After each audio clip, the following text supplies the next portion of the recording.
We should, yeah, we are live. So good. Well, it's afternoon here in Charlotte. So good afternoon, Buddy Talks. I'm so happy to have my friend Kierra with us. As you paid off a lot of debt, and that's what we're going to talk about today. Towards the end, we'll also leave information where you can follow her on Instagram. She's really been taking her personal journey and sharing it, and it's phenomenal to see anytime you can bless someone. But I'm not going to keep you guys any longer because I know why you're here. You want to know, hey, how much debt she paid off? Why did she do it? All these different things. So, Kierra, tell us a little bit about yourself, how much debt you paid off, about how long, and what started you on this journey. Okay, so I am Kierra. I'm 35, from St. Louis, went to undergrad at St. Louis University, went to grad school at Missouri Baptist University. I walked away from college with about $40,000 in student loans. 10 plus years later, I ended up with $62,000 in student loans, and I'd been paying it off. So I'm the type of person where I pay all of my bills, everything on time. And I just got sick of seeing that number increase. And so about 2014 is when I really got serious because I'm paying all this money every single month to my student loans and the number's increasing. And so I consolidated my student loans, the ones that I could, because I had public and private loans. And then I started chopping away. One of the things I used is the snowball method. And that's taking the smallest balance and paying that off first and paying the minimum on the larger balances until you get that first one paid off, and then you keep going. So once I gained a little bit of traction, life happened. Lost my job, and didn't necessarily end up at square one, but I definitely took a few steps back. And after a couple of years of dealing with the job loss and a lawsuit, I was kind of back on track and paying my loans back off. So I like to say that overall, it took over 12 years from the time I graduated undergrad up until the time that I was officially debt free. Then I look at it like, okay, from the time I got really serious, which was 13 months. Okay. So it's not an easy process. It wasn't a short process. There were setbacks and celebrations. And here I am now in the rebuilding phase because even though I had the debt, I had a lot of savings. And that actually helped me when I really got serious to take all of these thousands, tens of thousands of dollars that I had saved and put it towards my debt. So 2020 for me is all about rebuilding my emergency fund, my sinking funds, all those other things that I have going on. So you, yeah, I thought that was interesting. You had savings already, and I know one of the most common questions that come up is, hey, should you pay off debt? Should you save? Like which, say, can I do both? You had already kind of built the savings muscle, which congratulations. I know that's a big, tough curve for a lot of people. But then I think I'm more impressed with the fact that you said, hey, I actually took the money that I saved, and that's a hard pill to swallow, and you put it all on the debt. So, I mean, you said it was tens of thousands. So how did that actually work and compute in your mind that this is what I'm about to do? And you digested that and did it. So it took a lot of prayer and a lot of days of just sitting there like, okay, either I can be debt free or I can have $40,000+ in my savings account and still have all of this debt. And thankfully, I've always had pretty good credit. Like right now, I'm probably sitting at 804. And that's a drop from last year because I did pay off so much debt. And it's like, okay, well, I've got this money. If I pay off my debt, I can start over. And it was not easy. It was probably one of the hardest decisions I had to make because that money was my security blanket. When everything was going wrong, I had this money to fall back on so I could continue to live and I could take vacations and I could do all this other stuff that people on the outside didn't know that I don't have a job or I'm not being paid what I need to be paid. And so I took it on the chin, so to speak, and just paid that money off. Like, here you go. I don't want to give it up, but overall, it's helped because now I don't have that debt, but I am in a rebuilding phase, which I know from what I was doing before how to save. So initially I was saving 10% of my income. Okay. Every single month, 10% of my income. And at this point, the best part about being debt free is I'm able to save 50% of my income. Nice. So you're fire. you're exactly fire. That's what fire does. Oh yeah. That's incredible. So another thing that you mentioned was you lost your job. So many people right now have lost their job. They're actually starting to, even though that there are government kind of mandates in place that are kind of holding the debt at bay, but you still kind of resolved in your mind, like, hey, I'm gonna still remain vigilant. How did you understand and still keep yourself going? Because whether it's 13 months, 36 months, 2 years, whatever the case may be, that's hard to stay paying off debt. And I think that quarantine is what I kind of tell people, like, hey, this is what it's like to kind of pay off debt. It seems like you have no life. It seems like the walls close in on you. You might want to kick your spouse out. You might want to kill your kids, whatever the case may be. What kind of helped you during that time, especially with being unemployed, to, hey, I need to get back and I need to stay focused on this? So thankfully, my public loans, when I consolidated them, I was on an income-based repayment plan. Okay. And so no income means I'm not paying them, but it's still counting towards every month. Like, oh, it shows as I paid, even if it was zero, which, so being unemployed, yeah, I'm not paying this one loan, but it allowed me to pay that smaller loan with a larger interest rate. So it actually gave me momentum. Okay. I was able to put money towards something instead of everything. And then I have a pretty low overhead in my life. So one of the sacrifices, I live at home. Oh, okay. Now, I'm not going to lie. I have a very nice home. My mother's probably the worst roommate I've ever had because she's spoiled. But I'm not paying full rent. So that has helped me out. So things that you may look at as a disadvantage can sometimes work out in your favor. Yeah. And so even with me paying whatever bills here I'm paying, I still had money to pay towards my loan. And so that sacrifice of comfort for a little while, it could be a couple months or a couple years, in my case, will eventually pay off. That's the name of the game. It's all about sacrifice. Yeah. So you stay at home, were there any other adjustments that you made besides the savings, obviously, that you made in your budget during that time? Because if you're saving, I would naturally assume if you're saving like that so consistently, you're already kind of in that budget mind frame. So were there any other areas that you looked to cut back on that you found, oh, I can actually save some money this way? So a long time ago, and when I first started this, I cut out cable. So I don't have cable. I don't pay for Netflix. Shout out to my friend Nicole. I don't pay for Hulu. Sharing community.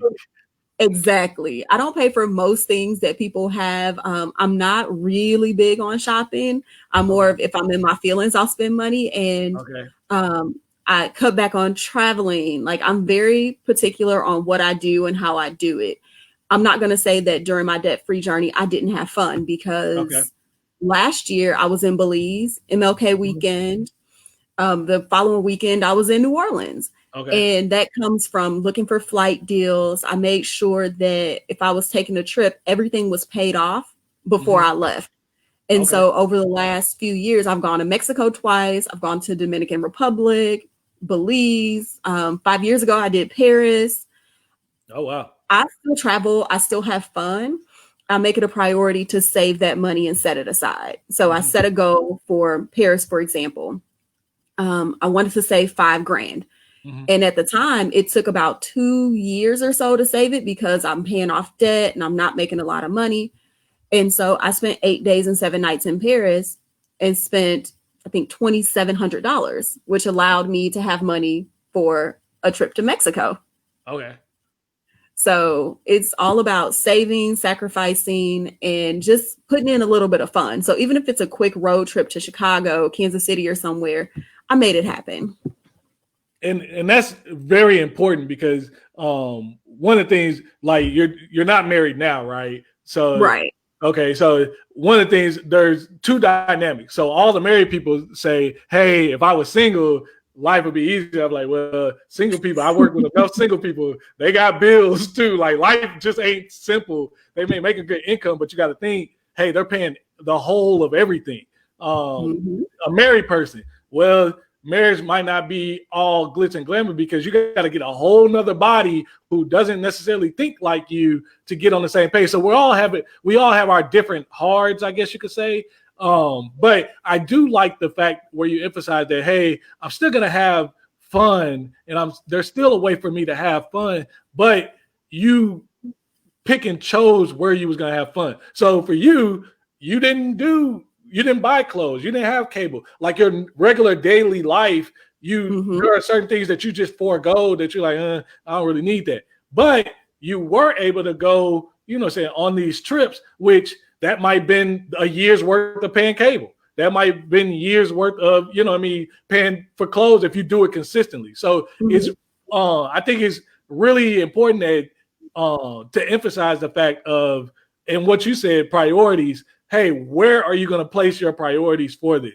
If your goal is to get out of debt, I'm not saying you got to be rigid, but there are things that you do have to make choices. You know what I mean? And I think the choices part is where people kind of found themselves in the debt. And then, like you said, so I know we got to talk before going live. How did you resolve to pay the student loan? Because I know so many people. I mean, don't get me wrong. It took me a while before I got into the financial services realm to be like, man, student loans, forget all that. Like, I'll pay my car off. I'll pay credit card. But student loans is hard. And especially with what it's done to people's everyday lifestyle, what brought you to this point where you're like, you know what, I need to go ahead and pay the student loans as well? So student loans was ultimately my only debt. When I bought my car, I had a plan to pay that off in a few years. So when I really got serious about paying off my student loans, all my other debt was gone. So I've never really had credit card debt. Thankfully, I've not had medical debt. I don't have anything that would prevent me from paying off my student loans. I don't have a mortgage.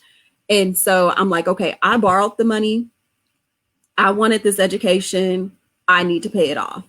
It was very much of, this is my responsibility. And I mean, even though, like I said, my credit score has always been nice. When I bought my car, actually almost a decade ago, still going strong. My credit score back then was like 776, and I had a ton of student loans. And so paid the car off, and I'm like, okay, let's get these loans. And now I can literally go in a bank and get whatever I want. I don't have those student loans anymore. I don't have a credit card debt that I'm paying down. And I get why people have those bills. I understand that life happens. And so for me, my story is just a little bit easier because I did not have those other hindrances. So this is so phenomenal. What do you think is the as you started to transition? So it took you, like you said, once you got serious, and what do you think for you was being serious? It was actually taking that money and putting it towards the loans. Every month, and probably every month since I think 2008, I've tracked what I spent in an Excel spreadsheet. And so I have a visual of where my money's going and why. And when I first started paying off my student loans back in 2007, I was spending or sending them $775 every single month. Oh, wow. And then I had all my other housing and everything else. And so you get to the point where you're looking at this Excel sheet every single month, and I'm like, come on. I was in my feelings, or I had a bad day, so I went shopping. You don't need $200-$300 worth of clothes this month. Or I'm trying to go out to eat and hang out. I'm a really good cook, so why not just buy groceries? And so once I really got a chance to see big numbers of what I was spending by month and then by year, I decided, okay, I can be taking this money and putting it towards something that is going to be better. Okay. Nice. So you budget religiously every month. Or annually every month. It might be even weekly. but I'm supposed to put my expenses in my Excel sheet every single week. Does it happen? Not right. But so would you say that's really key to really the whole process of the accountability piece? Because for you were looking at the numbers and you're like, oh man, there's nobody around you. There's nobody providing you. So whether it's a sheet of paper, whether it's, an Excel sheet, an app, whatever the case may be, you have to know where your money is going. But once you see it, it makes that decision making a little bit easier because you're like, oh, well, I can control this. I don't have to buy this. Well, I don't have to go to the store. And like you said, I'm a pretty good cook. Yeah, we've all, I would venture to say it's safe to say that majority of people have grew up in a place where, hey, you had to eat leftovers at least some point in your life. So why not do it that it's going to kind of open things up for you from a financial aspect? And to your point, what a lot of coaches like myself and advisors try to say is you saw the opportunity of what doing this could be. And I don't think, I think so quickly we get blinded by the debt that we can't see the opportunity behind it. So what's different for you now, or how have things changed, especially now that you're in quarantine and all these things have happened, so you're debt free? What would you say is the transitional difference from paying off the debt and time now? So right now, there's no going out to eat. I miss brunch with my line sisters. I miss just dinner with friends. I miss all of that. And so being home, so here's the thing, I'm cheap. Right. I don't want to pay for the delivery services. Okay. Which is from dining out a lot. Like, I cannot pay y'all $10 to bring me a burger from a mile away. I'd rather go and get it, which prevents me from leaving the house because, again, I'm lazy. I don't want to go out. I don't want to do anything. And so I've set certain goals during this pandemic where this month, for example, I had a goal of saving $2,000. Okay. I forgot when I was making my budget at the beginning of the month that Mother's Day and my mother's birthday. So it's not 2,000. It's definitely not 2,000. Baby showers. I'm like, I've got all these things this month that I forgot. But I wasn't too far off in my savings. It was just like, okay, it happens. And that's one thing that people, when you're starting a budget, you have to remember that sometimes life happens. Sometimes you will spend something that you didn't intend, but that doesn't mean scrap the whole budget. It just means start over next month. And so this month I did pretty well. I forgot that it's a couple more days left of this month. And so definitely going to be cooking at home for the weekend. or Mama going to have a different response. But I got her gift. She has her birthday gift. Her birthday's tomorrow. So she's got her gift for her birthday and Mother's Day. It's on the wall. Right. I got a discount. And that's another thing. I am always on the hunt for a discount. My line sisters make fun of me, but they'll call me, hey, do you have a discount code for this app? I'm searching. I got you. Okay. And I feel like if you're going to buy something, you might as well get a discount on it. Right. Or get cash back. Make it work. So. No, that's so phenomenal. What are some of the challenges that you have after being debt free? It presents a new set of challenges. Even though, hey, you don't have the debt anymore, you're so focused. Now, what do you think is the big challenge once you get debt free? So for me, it's that poverty mindset, because for so long I haven't made the type of money that I should be making at this stage in my career. I haven't had that extra money. I've pretty much been afraid to spend money, which was one of the big things about taking all that money from my savings account. Is that fear that I won't have the money when I need it. And so I've been having to work on breaking out of the poverty mindset. So one of the things I did when I first became debt free is I went to Tiffany and Company Oh wow. and I bought a necklace. Yeah, And that's all of my definitely not friends scarcity. they laughed because they're like, okay, you thought about this for months. And I was like, I Right. did. I Yeah. really did. And then the next month I went back and I got the matching bracelet. And one of my best friends from childhood, he was like, you nearly passed out, didn't you? I said, yes. Yeah. Yes, I did. Because I'm not used to just going into a store and spending that type of money on things Right. that are for me. Right. But I had to do it so that I could understand that I can afford these things. Now, Yeah. I may not do it all the time, Absolutely. but I can afford this. Like, this is what I've worked so hard to get to. Now, have I Ooh. been back to Tiffany? No. I'm sure they miss you now.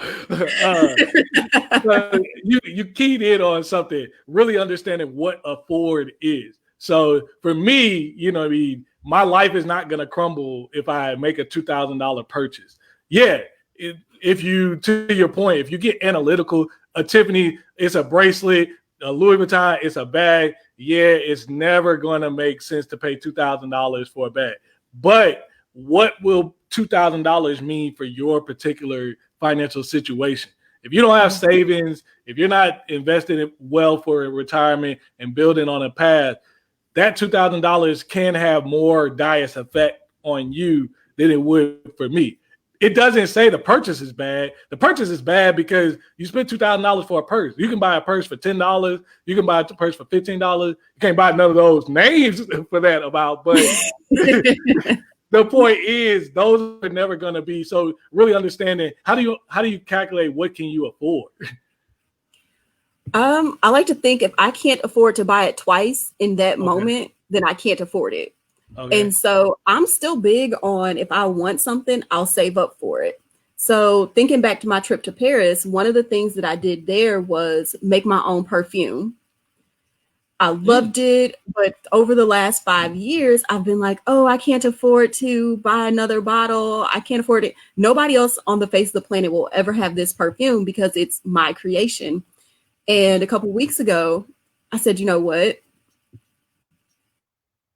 The stimulus checks have come out. I've set most of that to the side. I'll take a little bit and I'll spend some money on me.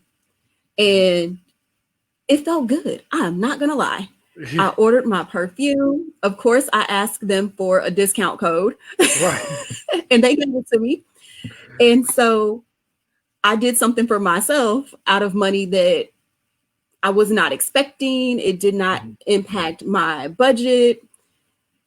And it was good. So in about a month or so, I'll have my perfume.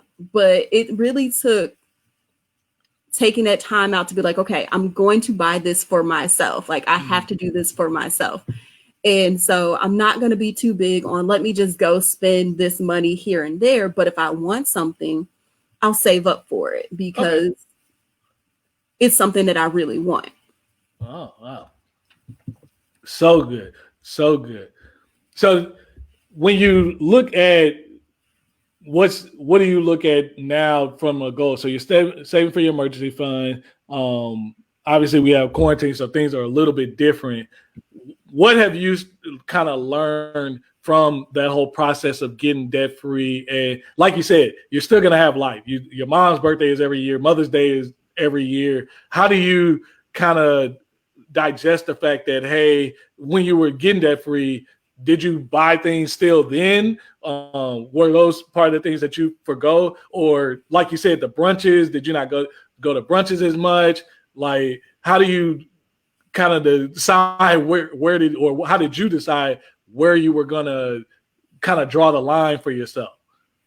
So I set a budget for everything I wanted to do for the month. And I would say, okay, maybe I have $150 set aside for meals outside of the house.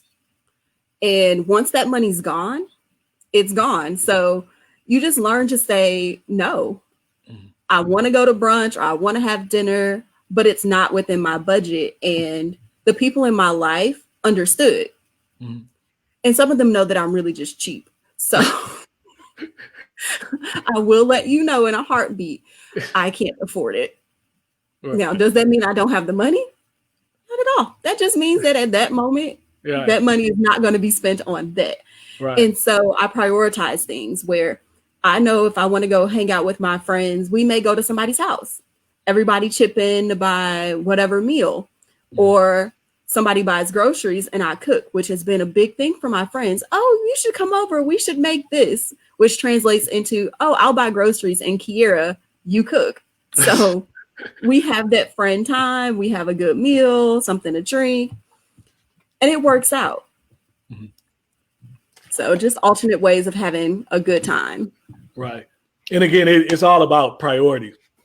Yeah, I definitely so appreciate you kind of coming and sharing your story. Before my last question, what would you, how do people kind of research and connect with you? Because they may be on YouTube, things of that nature. How do they connect with you? And I'll put that in the description too. Okay. So I have an Instagram page that I've created for my debt-free journal. It's called Miss Untangled Web.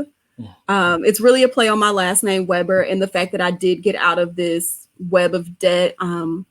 It's not a whole lot of personal stuff on there, but it's definitely a place of support for people on the debt-free journey. It's a place to hold myself accountable and just to have a little bit of fun. So that's pretty much where you can find me a couple times a week, engaging with people. So reach out, follow.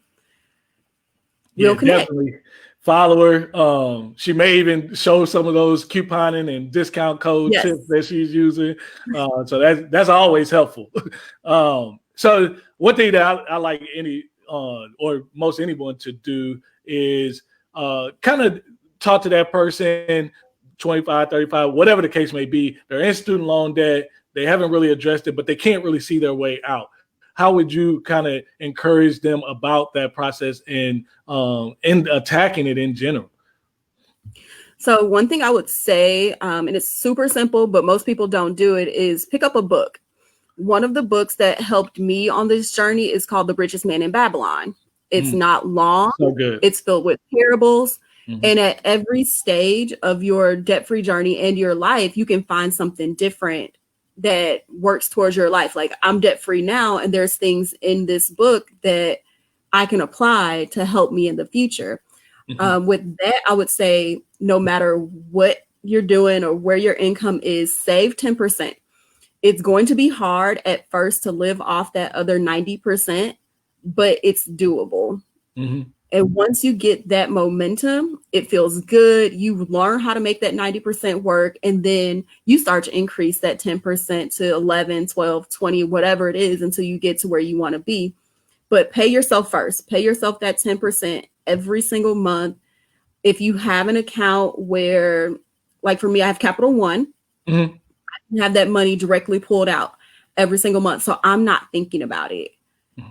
Your future self will thank you. Because you will have that money, you'll have that buffer, and it may not be a lot. For some people, it's $100 a month. For some people, it's $10 a month. But pay yourself that 10% first, and don't try to keep up with anybody else. I have friends that make six figures. I have friends that have never made more than $50,000 a year. We're not the same. Everybody's journey is different. Don't compare, because you're always going to come up short.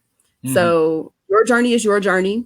Make it work for you and keep pushing. If you get discouraged, just know that everything you're doing is for you. Mm-hmm. So good. So good. Thank you so much, Kierra.